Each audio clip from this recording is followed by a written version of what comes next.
All right, let's get ready for the next panelist. If everyone wants to get ready, we are jumping into the next panelist. We've heard a little bit about capital stacks and finance and the IRS tax code. Our next speaker is going to talk about what individuals and normal people can do to participate in this pretty much clean energy revolution. So I'd like to introduce Conor Platt. Conor Platt is from Etho Capital, and without further ado, he's going to talk to you about basically bringing the sustainable investment mainstream. So thank you very much, Conor.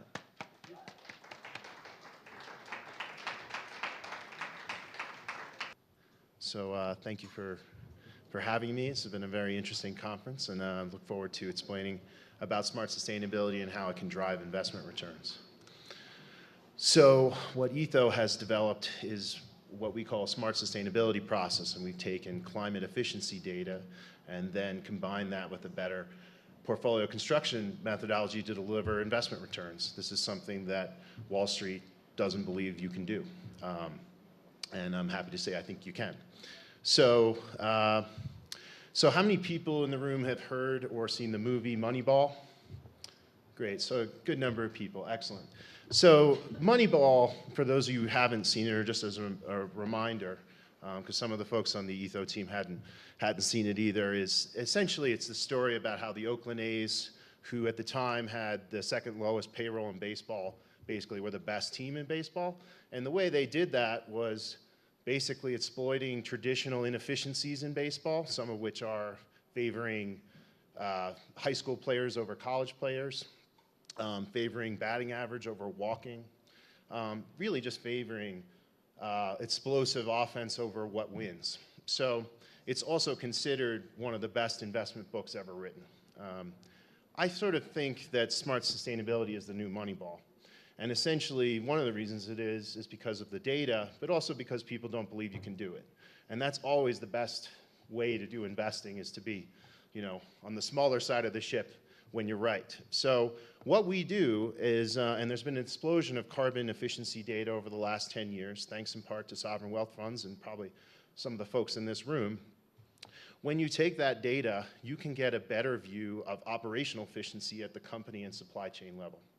And when you combine that with ESG feedback and a portfolio construction methodology of equally weighting, which we'll talk a bit more later, what you get is better performance. And as I mentioned, I've given this presentation on Wall Street. I'm from Wall Street, and most of them just ignore what I'm saying. So this is a back test. This is a back test of this process, and like most back tests, people ignore the back test, and that's fair enough. But the good news is that the live performance is matching the back test. So what is this data? What are we doing, and how are we really determining what operational efficiency is? So we're using data from TrueCost and our own process to essentially measure the carbon emissions at the company and, importantly, at the supply chain level. And this is commonly referred to as scope 1, 2, and 3 data. But really what it is the total, how companies spend their money and what the emissions are. And it's the classic thing that you want to see on Wall Street, is you want to produce more output with less input, right? So we believe, and I think this is bearing out, that climate efficiency equals operational efficiency. It also tends to follow better governance, better stakeholder engagement, and a whole mess of other things that we as investors care about and that Wall Street should care about. So this is our smart sustainability process, and I think we just talked about the first leg of this funnel.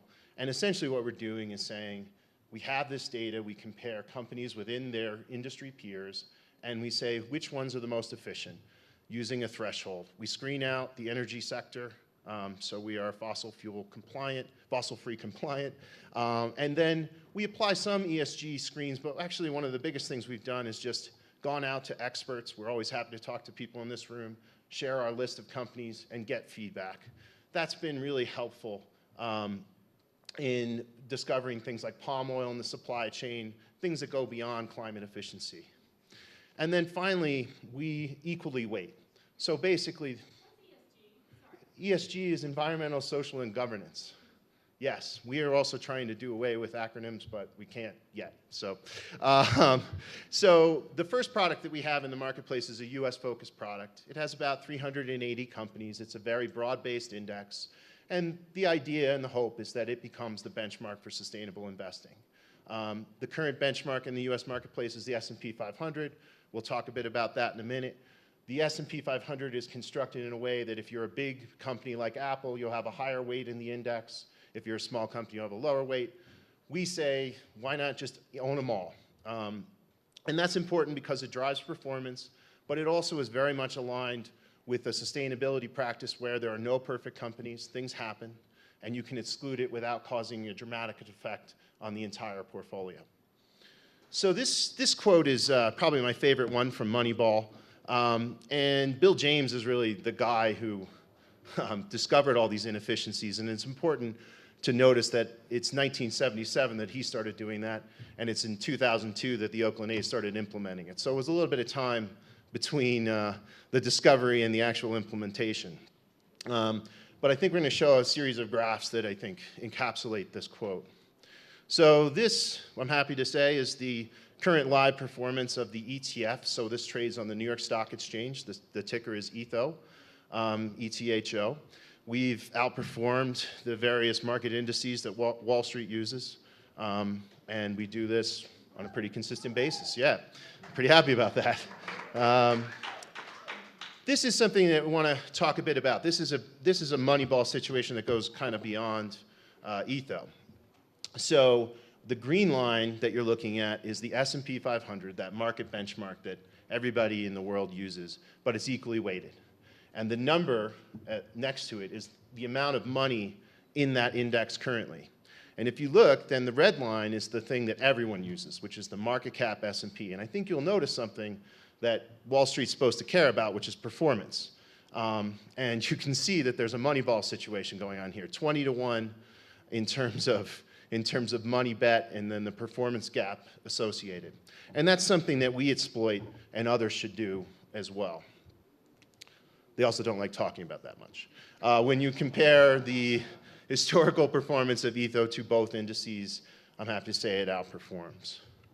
And it does so, and I think this is probably the important bit for this crowd, we do this with a 60% lower carbon footprint, even in a broad-based method. So this is a very broad-based company. We've expanded the definition of, I guess, what would be considered sustainable. But we do that through efficiency, and that's the most important lens. Since I'm at AREDAY, I figured I might as well, and we're on the Moneyball theme, and everybody in this crowd knows that the price of solar has dropped dramatically, particularly dramatically from 2008. But I would say that it's not a large group of people in the Wall Street community that actually completely believe this. And as they said in Moneyball, it's really nice when you know you're right and the world is wrong. And I think solar is basically proving it.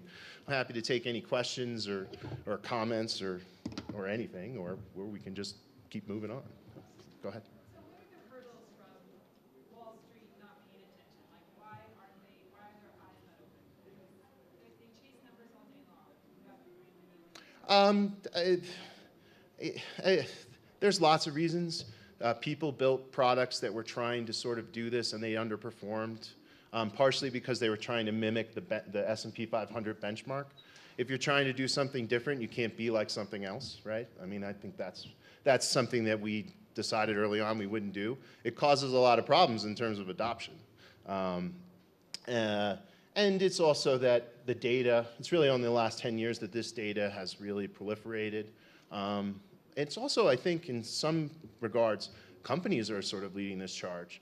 Are companies being efficient because they care about the environment? Are they being efficient because they care about profits?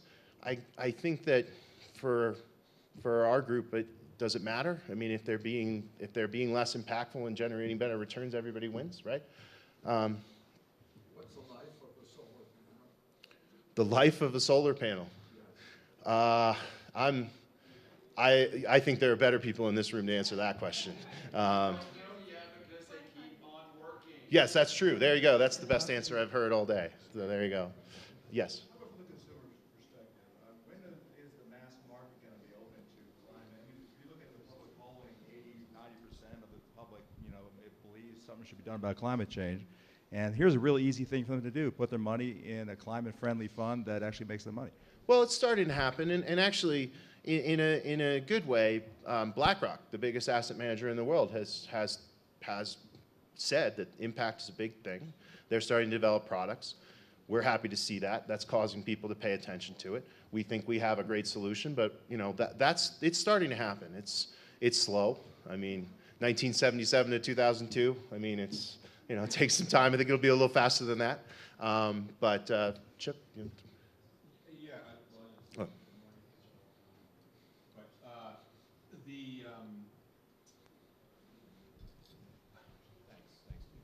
Yeah. Can you speak a little bit about? We just got a tax credit extension for solar for 5 years, and in terms of long-term investment strategies, how is Etho looking at that? Well, with Etho, we're excited because essentially, it will lead to even more proliferation of solar. Makes it easier to not own energy companies in the eyes of both us and the investment community at large. It also makes companies themselves, and based on this last panel, companies are out buying renewable energy directly, right? And sometimes doing it themselves. And I think, anything that improves that's better. What's great about that is that it's a tax credit that actually brings more efficiency, right? So from Etho's standpoint, we're seeing companies, some that aren't even in the index, that have dramatically improved their GHG profile because of the adoption of solar, and now they have even more incentive to do so. And as I sort of said, companies, it seems, in the last 3 to 5 years have been leading this charge. It might be just to drive profits, but it's also to be a better stakeholder and have a better brand image. We think that that's increasingly something that we see in our process, that how people view a company can be very important. I think we saw recently what happened to Volkswagen. And in Volkswagen, with our data, they've never been a climate leader. They've always been a less efficient automaker. And we didn't predict the fraud, of course, but it's just an interesting way of looking at the world. And it does bring some clarity to something that other people are using traditional methods to try to do. Lisa? Could you just the elevator speak, what is it that Etho Capital does? Sure. What is just the elevator speech of Etho Capital from a financial perspective? Like what do you do to screen, seek, et cetera, that produces these better returns? Sure. So what we do is take data that other people are ignoring to really see how companies spend their money and see how efficient they are relative to their industry peers. We then combine that with a better portfolio construction methodology to deliver returns. And we do it in a way, with the ETF, you can buy this in one stock, trades every day in the New York Stock Exchange. We plan to launch a series of other flavors of that same smart sustainability process, whether it be international, and over time, we hope to do more things in the fixed income space to really help drive the entire capital stack, as these guys were talking about, to be more sustainable. I think the good news is that this isn't that hard to do. And the reason it's probably outperforming lately is because people believe it's hard to do, or they're not doing it. And it hasn't always been easy to do, but really in the last 5 years, the data proliferation, not only at the climate efficiency level, but at the governance and stakeholder engagement level, make it much easier to look at companies rather than the traditional way. So really, we have a new spin on how to invest. And we think that just like Moneyball, in a few years, this is just going to be how people do it.